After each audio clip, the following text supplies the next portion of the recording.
hablado, volvemos a hacer repaso de este cursillo de fundamentos básicos, de puesto Nueva Vida en Cristo. Este curso es diferente a lo que, tratamos de hacer algo diferente a lo que siempre conocimos, pero la idea es poder repasar cosas básicas que espero que todos lo tengan claro o lo refuercen el día de hoy. Así que la idea es que podamos ir preguntando, ir hablando, que sea un conversatorio más que una charla. Entonces, pues es importante tener los micrófonos bloqueados, pero si quieren hacer una pregunta en cualquier momento pongan la manito. Ponen la manito y ya podemos interrumpir. ¿Ya vas a ponerla? ¿Ya, Lore? Ya tengo una pregunta, muy rápido. ¿Ya? Ya, bueno. Mientras sea el tema. No he terminado, ya hay preguntas. La nueva vida, que vamos a hacer, los que tenemos el libro de Casada sobre la Roca, lo podemos utilizar. ¿Va a ser con base en ese mismo principio, ese mismo orden o distinto? No, he cambiado el orden un poco. Creo que precisamente quiero darle un orden distinto y ponerlo en orden de acuerdo como se va cambiando, se va haciendo la vida nueva. Así que precisamente hice unos cambios y hay unos pasajes bíblicos que cambian de todos modos, pero sí hay mucha cosa sacada de ahí de todos modos. Es un libro bastante completo, ¿sí? Entonces, para no guiarnos por el libro, vamos a la primera diapositiva. Precisamente quiero enfocarnos al pasado para que sepamos cuál es el cambio de ahí. Y es Efesios 2, el 1 al 10, y espero que Dios me perdone porque estoy quitando palabras, es un pasaje resumido. Conozco que el Señor dice que no debemos quitar ni poner cosas de su palabra, pero en este caso lo vamos a hacer para que nos rinda un poquito y básicamente resaltar algunas cosas que son importantes. En este no hay muchos cambios, en el siguiente pasaje sí hay más cortes de la palabra. Y quiero que recordamos precisamente de dónde venimos, la mayoría, y si ya todos han recibido al Señor, pues esto es simplemente recordatorio. Y a recordar lo que éramos nosotros es importante para entender cuál era nuestra vida antigua, antes de empezar a estudiar la vida nueva. Y Efesios creo que es un libro que nos habla mucho de este tema, casi que es un resumen de todo el estudio que vamos a hacer. Y dice así: en otro tiempo ustedes estaban muertos en sus transgresiones y pecados, en los cuales andaban conforme a los poderes de este mundo, se conducían según el que gobierna las tinieblas, según el espíritu que ahora ejerce su poder en los que viven en la desobediencia. En ese tiempo también todos nosotros vivíamos como ellos, impulsados por nuestros deseos pecaminosos, siguiendo nuestra propia voluntad y nuestros propósitos como los demás. Éramos por naturaleza objeto de la ira de Dios, pero Dios, que es rico en misericordia por su gran amor por nosotros, nos dio vida con Cristo, aun cuando estábamos muertos en pecados. Por gracia ustedes han sido salvados, y en unión con Cristo Jesús, Dios nos resucitó y nos hizo sentar con Él en las regiones celestiales, para mostrar en los tiempos venideros la incomparable riqueza de su gracia que por su bondad derramó sobre nosotros en Cristo Jesús. Porque por gracia ustedes han sido salvados mediante la fe. Esto no procede de ustedes, sino que es el regalo de Dios, no por obras, para que nadie se jacte. Porque nosotros, los que no somos hechura de Dios, creados en Cristo Jesús, para buenas obras, las cuales Dios dispuso de antemano a fin de que las pongamos en práctica. Es un pasaje conocido, pero que creo que vale la pena recordar. Hay muchos datos importantes ahí. Precisamente le está hablando a un pueblo que ya la mayoría eran convertidos, pero les recuerda, así como está recordando nosotros, de dónde venimos y cómo nos guiamos, y espero que nadie esté en esa condición todavía de los que están aquí hoy oyendo este mensaje. Pero hay cosas como dice ahí, se guían por nuestra propia voluntad y por los propósitos, así como los demás. Pero lo clave de aquí, vamos, es que nos pone, lo primero que dice el pasaje es que estábamos muertos para Dios. Y es lamentable precisamente como Cuando entiende uno lo que significa estar muerto para Dios y cómo nos dio vida, y es la vida abundante que ahora tenemos, pero no podemos olvidar que éramos muertos y ya hubo una primera resurrección, se puede decir, para nosotros, porque ahora tenemos vida gracias a su sangre. Y eso es importantísimo que lo tengamos bien claro, lo que éramos antes de conocer al Señor, y estábamos bajo la ira de Él, como decíamos, nos habíamos separado, estábamos rotos la relación, y el Señor nos ha resucitado y nos ha vuelto a tener comunión con Él. Entonces es importante que lo tengamos claro de dónde venimos según la palabra de Pablo a los Efesios. No sé si hasta aquí quieran tener algún comentario, pasamos a la siguiente diapositiva. ¿No? ¿Seguimos? Bueno, aquí hay varias cosas que aquí sí hice un recorte de varias cosas para resumir algunas obras que nosotros hacíamos y que espero, vuelvo a repetir, que nadie las siga cometiendo en la actualidad. Y está entre Efesios, al final de Efesios, el versículo 22 de Efesios 4 y los primeros versículos del 5.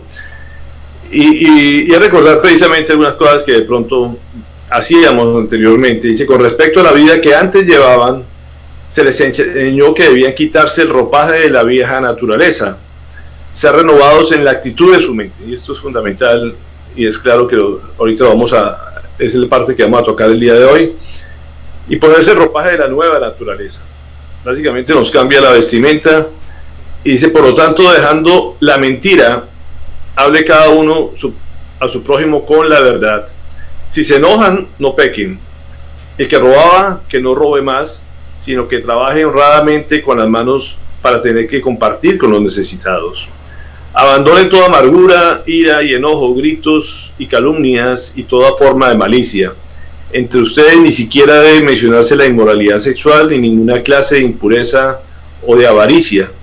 Tampoco debe haber palabras indecentes, conversaciones necias ni chistes groseros, porque pueden estar seguros de que nadie que sea avaro, es decir, idólatra, inmoral o impuro, tendrá herencia en el reino de Cristo y de Dios.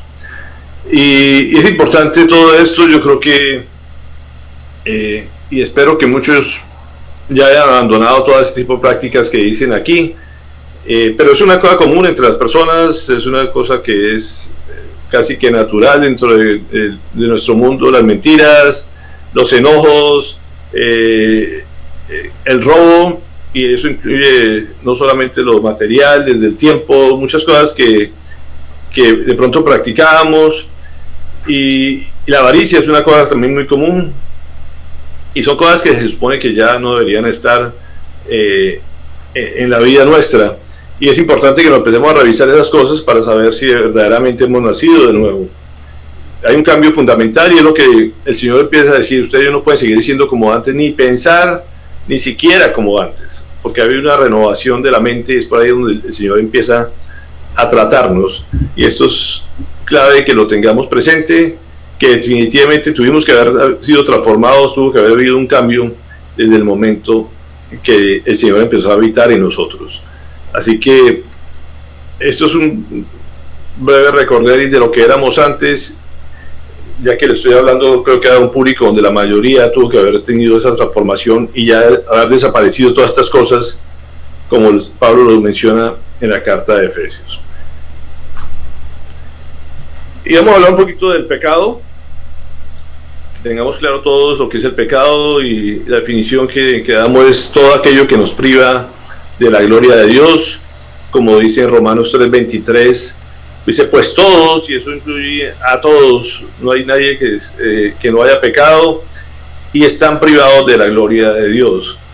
Y cuando vemos el pecado siempre pensamos en cosas graves, cosas como de matar, adulterio, fornicación, robar, pero hay muchos pecados que de todos modos, así hemos conocido al Señor de pronto de una forma muy temprana, no podemos decir que no había eso en nosotros y que de pronto la transformación no fue tal. Y me gustaba este cuadrito que siempre compartía cuando uno habla de envidias. ¿Quién no ha tenido envidia por algo, o no ha tenido pereza, o no ha hecho una mentira? Creo que todos de pronto empezamos a caer dentro de ese grado de pecadores, y es de las cosas que es importante que todos tengamos claros, porque siempre dicen, no, el Señor de pronto no hizo una transformación grande en mi vida, pero no nos damos cuenta que, como dice la palabra, todos estamos destituidos de la gloria de Dios, porque cualquier pecado que hayamos cometido ya éramos merecedores a estar fuera de su herencia y de su gloria. Así que eso es la primera cosa que uno tiene que reconocer, que todos, absolutamente todos éramos pecadores, no importa la edad en que hayamos conocido al Señor, ni había una diferencia entre unos y otros, simplemente ya con el título de pecadores, así hemos cometido un solo pecado, ya estábamos destituidos de la gloria de Dios.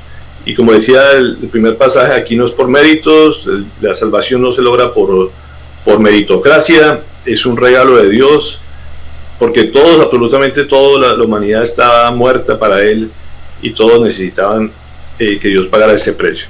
Entonces es importante que tengamos esto claro, que el pecado es todo, y no hay que llamarlo como tal. A veces aliviamos el pecado diciéndole que cometimos algunas faltas, algunas equivocaciones o errores, como dicen algunos, pero no podemos darle otro nombre sino a las cosas de que darle su nombre como son.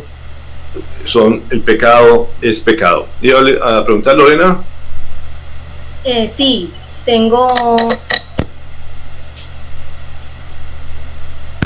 pecados que uno habla del sexo como tal, que estoy asumiendo que es como la fornicación, ¿no? Es un tipo de pecado, es un tipo de inmoralidad sexual, sí. Y el otro dice que pecados sexuales. ¿Qué se denominan pecados sexuales? Es todo lo que se haga precisamente fuera del orden del Señor. La parte de sexualidad, como digo, Dios la diseñó solamente para el matrimonio y con una sola persona. Todo lo que se haga por fuera del matrimonio y por fuera de la pareja que uno haya escogido, en el momento se considera pecado. Inclusive muchas cosas que están como depravaciones que se hagan dentro del matrimonio también pueden ser pecados. ¿Me explico? O sea, todos sabemos lo que para el Señor eso es sagrado, es algo muy espiritual, pero todo es de acuerdo al orden de Dios, ¿no? Porque pueden haber también, como dice, pues, se puede adulterar por masturbación, por pensamientos, por lascivia, hay muchas cosas de saltarse el orden de Dios y ser pecado también. Entonces, por eso el Señor incluye todo lo que sea inmoral ante los ojos de Él, ¿no? Y creo que todos tenemos claro lo que es eso, ¿no? Esta es otra pregunta. Si dentro de la unión, dentro del matrimonio, también pudiese existir algún tipo de pecado dentro de la pareja como tal. Sí, claro. Es más, estos días se comenta mucho, pongamos algo que está muy de moda en estos días de aislamiento, como dicen, el hecho de violaciones, se puede decir, dentro del mismo matrimonio. ¿Me explico? Hay hombres que han abusado de su esposa, y uno dice, ¿cómo puede abusar? Sí, o sea, se puede abusar de la esposa, y eso es algo que a Dios no le agrada, ¿no? No puedo olvidar que también nuestro padre es padre, pues en caso de los matrimonios cristianos, pues también es el padre de ella, ¿no? Todos somos hijos de él, y cualquier cosa que lastime a la esposa o al esposo también, pues es agredir hacia él y cosas que no le agrada. Entonces todo lo que dañe la relación, la pornografía, todo lo que dañe la relación con el Señor es pecado, ¿no? Y uno sabe lo que a Él no le agrada. Entonces creo que a todos precisamente tenemos el Espíritu Santo que nos dice qué es lo que a Él no le agrada, y todo lo que a Él no le agrada y nos aleje de la relación con Él es pecado.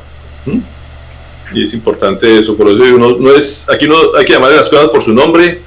Ahora se le llaman trastornos de personalidad, trastornos de conducta, todo el mundo empieza a dar nombres o equivocaciones, errores, pero simplemente, por eso decía, hay que llamar las cosas por su nombre, y es pecado, porque la sociedad cada día trata de suavizar esa palabra pecado, cada día se utiliza menos, y hay que llamar las cosas como tal, ¿no? A nivel espiritual. Ayer precisamente me llamó la atención, estaba en una charla con un grupo de muchachos que daban charlas de de motivación, de empresarios, de emprendedores, de publicidad, de mercadeo, y uno de ellos empezó a hablar de que pues había que reconocer las cosas que uno hace mal, los pecados que uno comete, y dale con el pecado, y nadie más había mencionado eso, y como que la gente decía, ¿de qué está hablando, no? Y yo dije, este muchacho debe ser cristiano, y efectivamente después lo investigué y era cristiano, y era el único que hablaba en esos términos, porque es una palabra que la gente prefiere no tocar ni utilizar. O sea, ya la gente no le quiere llamar pecado a lo que es pecado, y para nosotros es fundamental, y es lo primero de los temas que uno tiene que empezar a reconocer lo que es pecado, y que por ese pecado estamos destituidos de la gloria de Dios y de la relación con Dios, ¿sí? Y eso sí es fundamental, y es el primer paso. Mientras uno reconozca que es pecado, pues no hay arrepentimiento. ¿Me explico? Entonces, porque si la gente no, para eso es normal, pues lo va a seguir haciendo y no hay ningún cambio. No sé si me estás escuchando, Lorena, o sí. Entonces, hasta aquí hay otra duda, algún comentario adicional en esto, porque la idea es que se trate en un conversatorio, no tenemos afán, podemos curso que puede llevarnos diferentes domingos, como decía, y la idea es que profundicemos sobre esto y no que sea simplemente por... Entonces, hasta aquí alguna pregunta, algún comentario en cuanto a... No, ya está.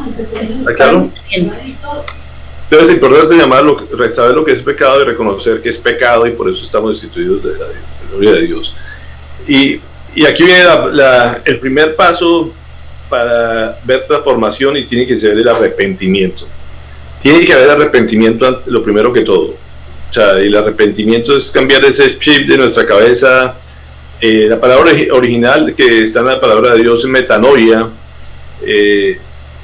y está muy relacionada también, veía hoy en el diccionario del griego, con metamorfosis, más o menos viene del mismo origen, y es un cambio completamente, pero es un cambio, como dice, de 180 grados. No se puede hacer menos. Hay gente que empieza a cambiar y dice, con 90 grados tengo suficiente. Y el arrepentimiento es una vuelta, un giro completo de 180 grados. O sea, uno iba en una dirección de perdición y tiene que dar la vuelta completamente en otro sentido para buscar la gloria de Dios y mirar solamente a Él. Y es una cosa mental que tiene que haber dentro de nuestro interior, empezar a actuar, cambiar la actitud sobre todo, y eso tenemos que ser muy enfáticos, cambiar la actitud hacia el pecado. O sea, ya el pecado no nos puede agradar, no nos puede atraer para nada, sino que en cada día lo tenemos que empezar a rechazar desde nuestra mente, desde nuestras emociones. Todo nuestro ser tiene que empezar a cambiar la actitud hacia el pecado. Eso es arrepentimiento, y eso es el primer paso a darse en la vida de personas, donde la gente rechaza eso. Primero, el reconocer que somos pecadores, reconocer que lo que hicimos antes de ese día era pecado, y que necesitamos una solución, un cambio de vida. Eso es fundamental, y creo que todos, gracias a Dios, lo hemos tenido, todo el grupo que estamos aquí, creo.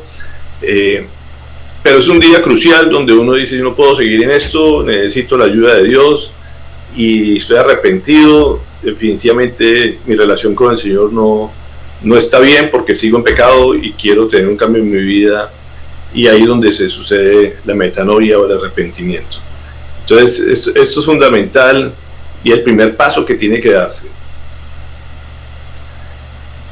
A veces confundimos el arrepentimiento con remordimiento, y son cosas completamente diferentes. La gente está acostumbrada al remordimiento porque en el interior cada quien sabe lo que comete mal, así no entienda que es pecado, pero sabe que hay algo que no funciona bien en su vida, y nos sentimos mal. O sea, creo que todos, a pesar de que no conocían del Señor, no puede decir, no estamos diciendo ni siquiera que alguien mató a otro y dice, bueno, me sentí mal por haberlo matado.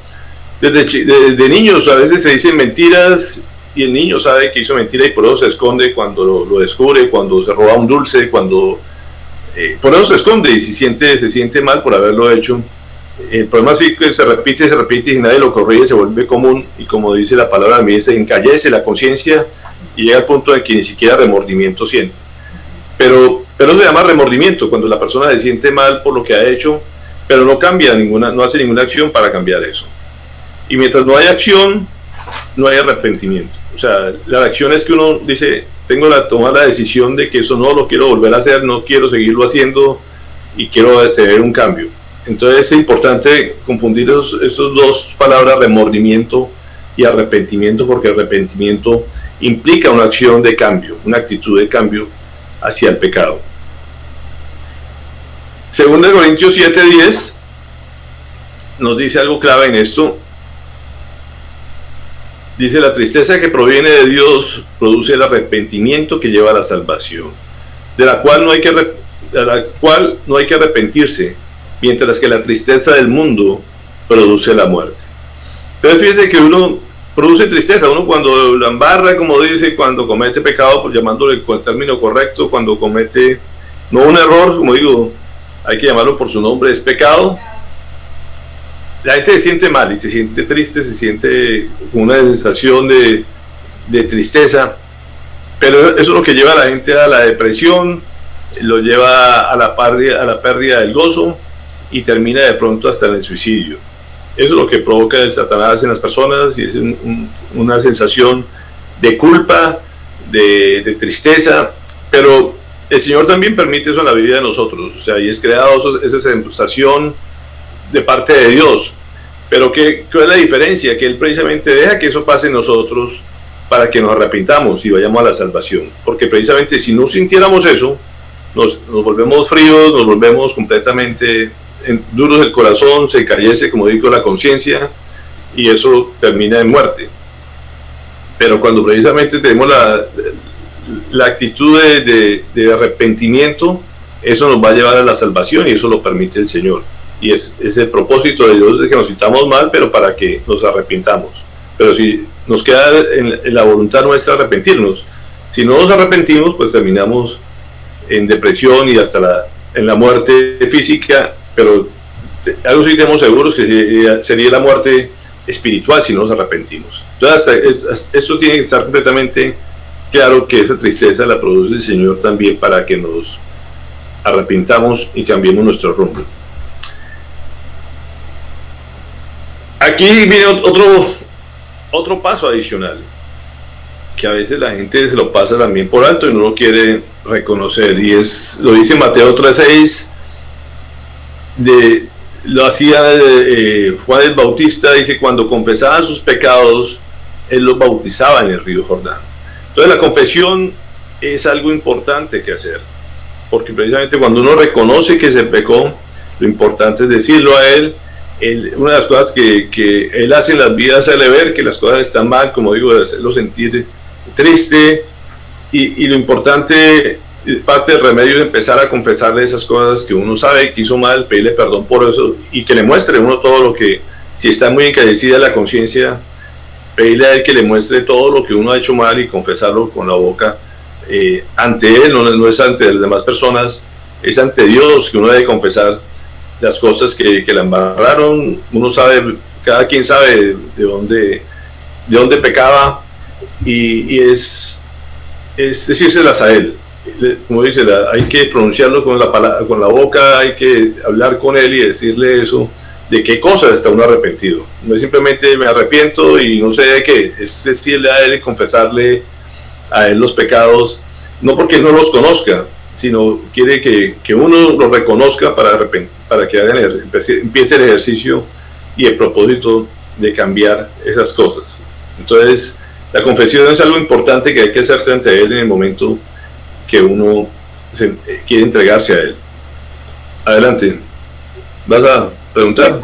¿Qué pasa con las cosas que uno se arrepiente, pero hay un montón de cosas de las que de pronto uno no se acuerda? Y sobre esas cosas uno no le pide, no le alcanza, o no se acuerda de pedirle perdón a Dios. Entonces, ¿qué pasa con esas cositas que se quedan ahí? Mira, hay cosas, como dice, que no se acuerda uno, no las tuvo en cuenta, y él le muestra en sí lo que es, pero es lo importante de sentirse uno, que reconocer primero que uno es pecador, ¿cierto? De cosas que uno se acuerde y de las que no se acuerde, y es decirle precisamente eso, es reconocer uno que uno es pecador y que necesita el perdón de él, ¿sí? Que no hay otra forma de quitarse ese peso de encima, y de todo lo que uno haya hecho, porque por acción o por omisión se peca, y uno tiene que decirle simplemente: perdona todos mis pecados, de los que me acuerdo, de los que no me acuerdo. Él los conoce, pero es importante que uno empiece desde ese momento a tener la alerta, porque es que el Espíritu Santo empieza el momento que uno entrega su vida a Él, es dejarle que el Espíritu Santo entre de uno y le empieza a revelar cosas que para muchos eran normales, ni siquiera pensaba que era pecado, y Él empieza a mostrar que sí era pecado. Eso es parte de ese cambio de vida, porque el Espíritu Santo empieza a orar en nosotros y a hacernos ver cosas que definitivamente a Dios no le agrada y que uno ni siquiera sabía. Entonces es una revelación, y cada vez que uno le va revelando cosas, es decirle a Él: me arrepiento de eso y yo no quiero volver a saber de eso. Pasa muy, muy común con la gente. Pongamos un ejemplo: que ha tomado trago, que pues crece un medio cultural donde todo el mundo tomaba, y para mucha gente es normal la borracherita cada 8 días, y todo el mundo lo hace, y pues eso no tiene ningún problema. Y cuando la gente entrega su vida al Señor, Dios le empieza a quitar esas costumbres, a sentirse mal en ese ambiente, y la gente va reconociendo que eso no le agrada a Dios, ¿sí? Y uno ve cómo empieza la gente a cambiar esas costumbres, esos hábitos que a Dios no le agradaban, sin que nadie se lo diga. Simplemente el Espíritu Santo empieza a obrar dentro de ellos. Y así con todos los tipos de pecados, pero es uno de esos pecados que es muy común en nuestro medio, y que Dios empieza a mostrarle que a Él no le agrada eso, ¿cierto? Entonces es confesar precisamente cada vez que uno vaya detectando cosas que Dios le va mostrando que a Él no le agradan, pues confesarle que uno tiene el deseo y la necesidad de que lo ayude a salir de esas cosas. ¿Listo? ¿Hasta aquí vamos claros? Entonces vamos 2 palabras claves: arrepentimiento y confesión, y vamos a una tercera que está ahí adelante con Mateo 3:8. Dice: produzcan frutos que demuestren arrepentimientos. Entonces eso es importante, que la gente vea el cambio. Uno puede decir: estoy arrepentido, soy una vida nueva, soy una persona nueva en Cristo, pero sigo mostrándome como siempre. Definitivamente la conversión tiene que notarse. O sea, no hay un cristiano incógnito, no hay un cristiano secreto. O sea, los frutos de arrepentimiento se tienen que dar, y es mostrar esos cambios en la vida de las personas. Como digo, el que se enojaba, pues ya no se enoja más; el que mentía, ya no miente más; el que celaba, no cela más. O sea, hay muchas cosas que el Señor le empieza a mostrar que no es de su agrado, y tiene que empezar a dejar esas cosas a través del poder del Espíritu Santo, porque ya el Espíritu Santo mora ahí y empieza a limpiar la casa, como dicen. Entonces los frutos tienen que verse definitivamente. Así como cuando un árbol se poda, hay muchas cosas que empiezan a cortar de la vida de uno, pero después se florece ese árbol y empieza a dar fruto abundante. Así es la vida cristiana. Entonces los frutos tienen que definitivamente producirse. Si no se producen frutos, no ha habido arrepentimiento, no ha habido confesión de eso. Y es clave en eso. Hay gente que conoce sus pecados y no los confiesa, se los guarda y los sigue practicando escondidas, y tarde o temprano va a mostrar, y por eso uno ve los frutos, y tarde o temprano va a salir otra vez el pecado ese que tiene guardado, y simplemente está simulando ser cristiano. Entonces por eso es importante ese arrepentimiento, esa confesión, para que haya los frutos que el Señor quiere. Entonces el arrepentimiento incluye 3 partes fundamentales. Como le decía, sentir pesar es algo normal que tiene que, el primer paso que uno se siente mal consigo mismo, y ese es el pesar. Segundo, confesar, y el tercero, cambiar. Eso incluye el arrepentimiento. No es, como le digo, eso es lo que diferencia del remordimiento. Entonces se tienen que dar estas tres partes fundamentales para que haya un verdadero arrepentimiento. Mateo 4:17, a mí siempre me impacta el primer mensaje del Señor. El momento que es bautizado, empieza a predicar. ¿Y cuál era su predicación? Era la misma de Juan el Bautista. Si uno ve todo el gran hombre que significaba para Dios Juan el Bautista, en sus propias palabras, el mayor hombre sobre la tierra, nacido de mujer, fue el título que le dijo a Juan el Bautista, era arrepiéntase, arrepiéntase, lo único que predicaba era arrepentimiento. Y Jesucristo, cuando empieza su ministerio a la edad de 30 años, apenas sale del bautismo, dice, desde entonces comenzó Jesús a predicar, arrepiéntanse porque el reino de los cielos está cerca. Entonces uno dice, ¿será importante el arrepentimiento? Es fundamental. Lo primordial que uno tiene que predicar a la gente es el arrepentimiento. Y uno ve que poco se habla del arrepentimiento. Todo el mundo lo invita a tener una vida abundante, a que todo va a ser prosperidad, y bueno, que es lo que está de moda. Pero nadie se le dice, oiga, es que usted es pecador, y mientras sea pecador, no va a disfrutar la gloria de Dios. Y se va a ser condenado por la eternidad. Por eso hay que arrepentirse. Tiene que cambiar el rumbo de su vida. Así les parezca duro a la gente, pero es así. ¿Sí? ¿Por qué? Porque así era la predicación de Juan el Bautista y la predicación de Jesucristo era arrepiéntase, arrepiéntase, porque el tiempo está cerca. Y uno dice cerca, si han pasado 2000 años, o sea, ¿y dónde está el reino de los cielos? Es una pregunta que a veces la gente le dice a uno, pero ¿cómo así que estaba cerca si eso lo decía hace 2000 años y no ha pasado nada? Y como le digo, siempre digo esto, y me gusta el dibujito que pongo ahí a la izquierda, la diapositiva, siempre me ha gustado esa figura. Uno, ¿cuándo sabe cuándo se determina el tiempo? Uno no le puede echar más tiempo a su vida, y el problema no es simplemente cuando el Señor venga, sino cuando vamos a Él. Y nadie sabe cuándo se va a ir con Él a presentarse, y si se va para allá o se va para el infierno. O sea, solamente hay dos caminos, y solamente se sabe Él solamente sabe cuando nosotros nos vamos, ¿sí? Entonces, no sé si Lorena quiere preguntar algo. Pues más bien como, por lo menos esa pregunta del comentario de que, bueno, como que tan cerca, nuestros abuelos escucharon que estaba cerca y se murieron y nunca estuvo ni tan cerca, y siempre entonces desde que él vino, pues se supone que debe estar cerca. Entonces en estos días me hacían esa pregunta, me decían, pero como que cerca, todos siempre están diciendo que cerca y ya ha pasado mucho tiempo. Mi respuesta por lo menos fue decirle, lo que pasa es que el tiempo de Dios no es el mismo tiempo de nosotros. El tiempo de Él es completamente diferente. Para nosotros o para la raza humana pueden haber pasado 2020 años, para Él puede que haya pasado 2 días solamente. Entonces el tiempo de Él no sabemos lo cerca para Él qué significa. Pueden ser horas, pueden ser muchas cosas. Entonces digamos que esa fue la explicación que yo le di para poder entender nuestros tiempos y el tiempo de Dios, que es distinto.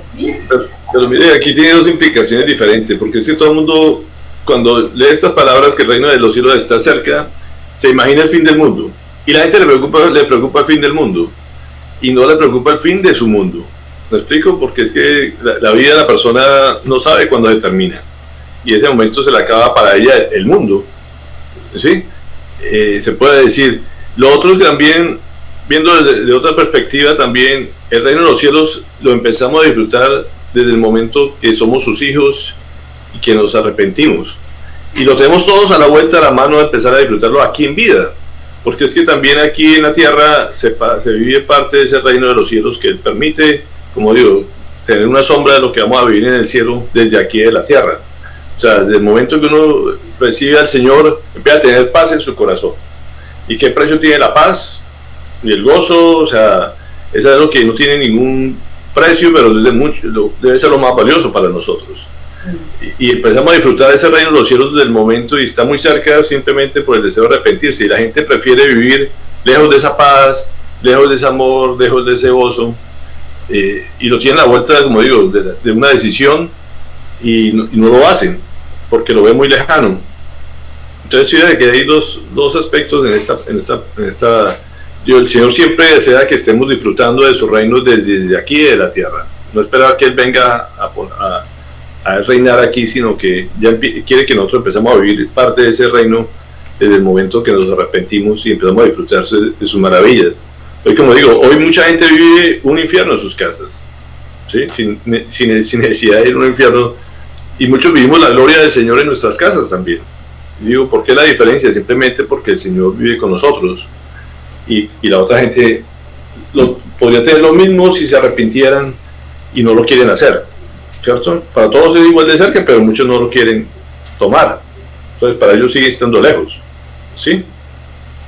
Entonces también hay que verlo desde ese punto de vista. Y segundo, pues de pronto se le acaba la oportunidad y se mueren y hoy más que nunca, como digo, pueden salir a la calle y en 3 días estar graves. Pues siempre ha sido así, pero la gente hoy lo ve más cercano el hecho de que sí se pueda morir, ¿no? Eso es lo que ha dado esta pandemia, pero la muerte siempre ha estado igual de cerca Sí, para cualquier persona en todos los momentos de la historia, ¿no? Todo el mundo se siente seguro porque no estoy enfermo y no hay aparentemente ninguna amenaza, pero así se ha muerto la mayoría de gente de repente, como dicen. Es la mayor causa de muerte casi cuando la gente no espera morirse y de pronto amanece muerta, ¿no? ¿Listo? Hasta aquí. ¿Preguntas o comentarios? ¿Estamos claros? El siguiente punto, después del arrepentimiento y la confesión de los pecados, es el sentirse perdonado. Y por eso digo que el orden es diferente a lo que acostumbramos a ver. Esto es casi la tercera, la cuarta lección que veíamos. Pero el primer paso, como digo, para ser uno de Dios es haber sido perdonado. No puede uno ser hijo si no ha sido perdonado antes.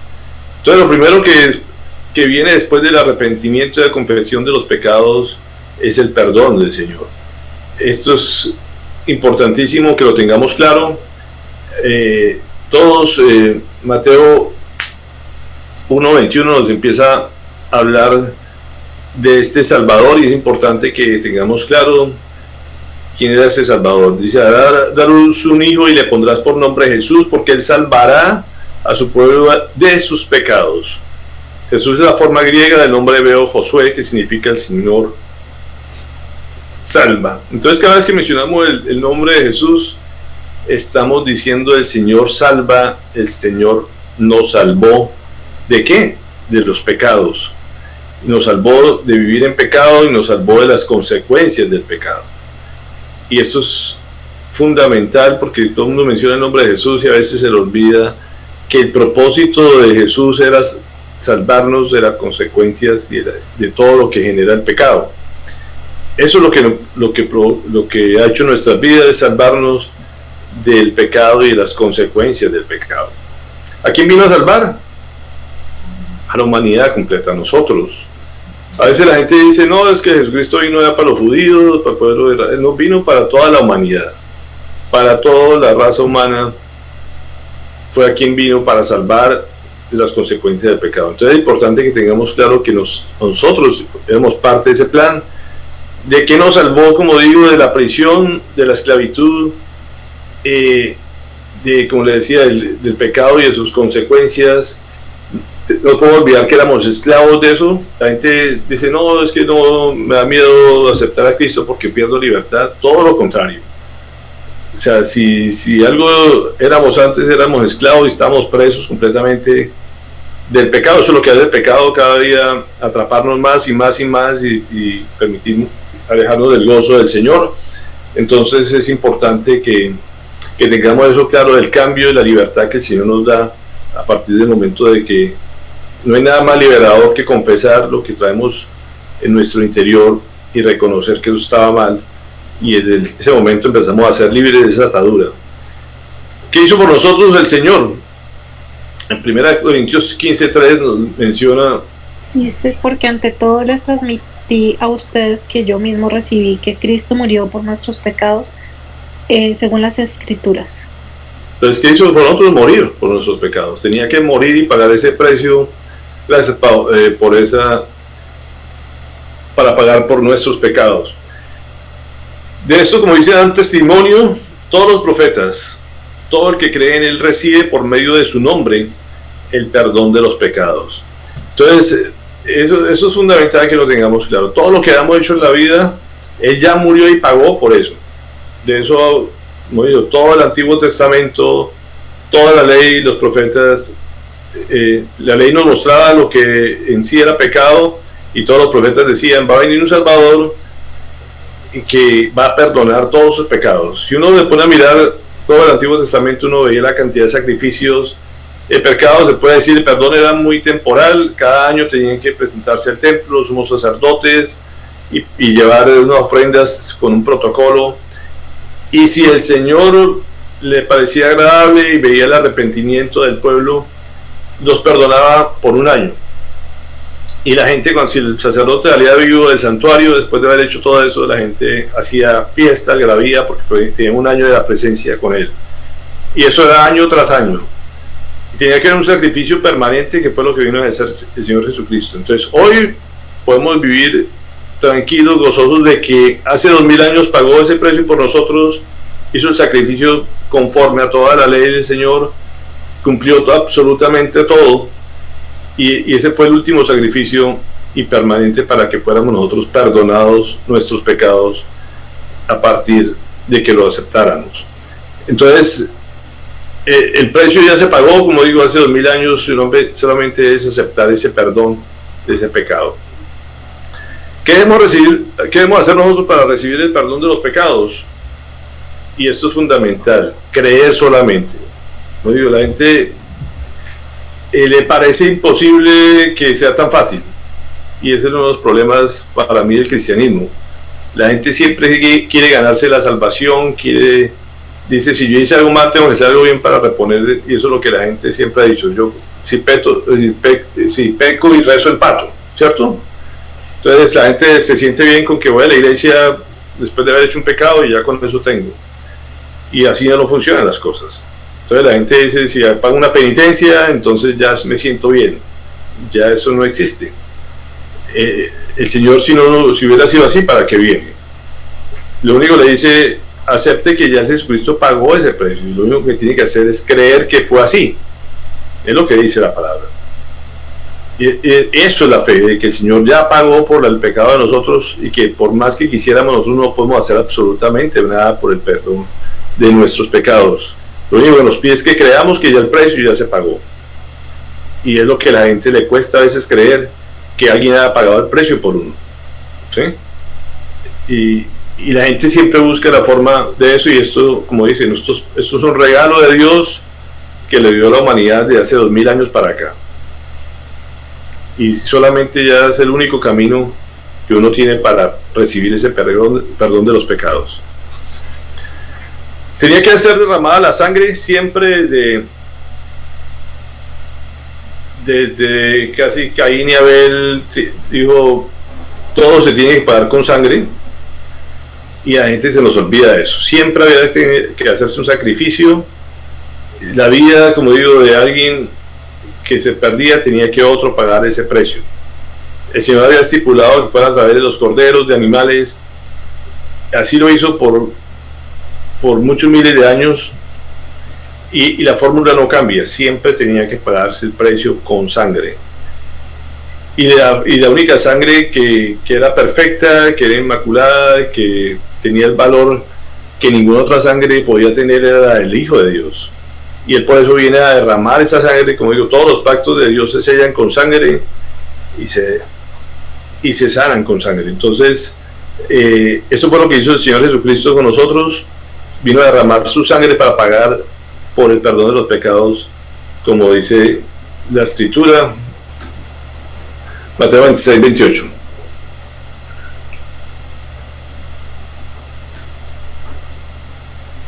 Entonces, eso es una cosa clave, por medio de que recibimos el perdón de los pecados, es solamente por la sangre de Cristo. La sangre fue el verdadero precio que se pagó por nuestros pecados. Entonces era necesario este derramamiento de sangre. Por eso la forma de que lo crucificaron, la forma que lo golpearon, como digo, toda la sangre de Él fue derramada hasta la última gota por todos los pecados de la humanidad. Y tenía que ser así. El Señor lo había estipulado de esa manera, lo había diseñado de esa manera, y así se cumplió, y así se logró el perdón de los pecados de la humanidad. Entonces la sangre es fundamental, la sangre es vida, y era necesario que esto sucediera. La Biblia es clara y esto hay controversias con todas las demás religiones del mundo. La Biblia es enfática de que dice que no hay otro mediador ni hay otro medio de salvación, porque no hay bajo el cielo otro nombre dado a los hombres mediante el cual podamos ser salvos. Entonces no hay Buda, no hay Virgen, no hay Mahoma, no hay absolutamente nada que pueda salvar la humanidad. La Biblia es enfática en esto, Dios fue muy claro con esto. No hay por medio de que podamos ser buena gente, que podamos ser salvos. Solamente, si hubiera habido otro medio, pues no, Dios no iba a sacrificar a su hijo y a derramar la sangre de su hijo. Entonces, no hay otra forma de ser salvo, solamente por medio del precio que pagó Jesucristo y de creer en Él. Es lo que nos dice la palabra del Señor.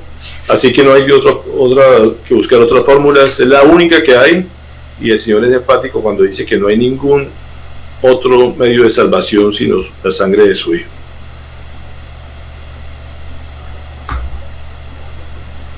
Entonces, 1 Timoteo 2:5 también nos refuerza eso, porque hay un solo Dios y un solo mediador entre Dios y los hombres, Jesucristo, hombre. Entonces, creo que se sale de todo tipo de discusión cuando el Señor lo reafirma en su palabra de que es la única fórmula para ser salvos. ¿Cómo recibe el perdón de los pecados? Lo que siempre le pregunta a uno es una cosa de fe, de creer. No hay otra forma. O se cree o no se cree, como digo, el creer no tiene puntos medios, no, intermedios, solamente o se cree o no se cree. Así la gente le parezca inverosímil un poco decir solamente es eso. Sí, solamente es eso, creer es fe. Y lo que a la gente le cuesta a veces, como digo, entender que así de simple es. Pero es una fe también que implica obediencia, como hemos dicho. La palabra original es emuná en el hebreo, y para los hebreos es muy claro esa fe que implica obediencia. No simplemente es creo y hago lo que se me dé la gana, no. Es que es creo y me someto a la obediencia de eso. Y una vez ustedes se han preguntado cuál es el mayor placer que pueda tener Dios. Eso es algo que cuando lo estudié me gozaba con esto de saber cuál es lo que al Señor más le placía, lo que más le gustaba, y lo contesta él mismo en su palabra. Miqueas 7, 18 y 19.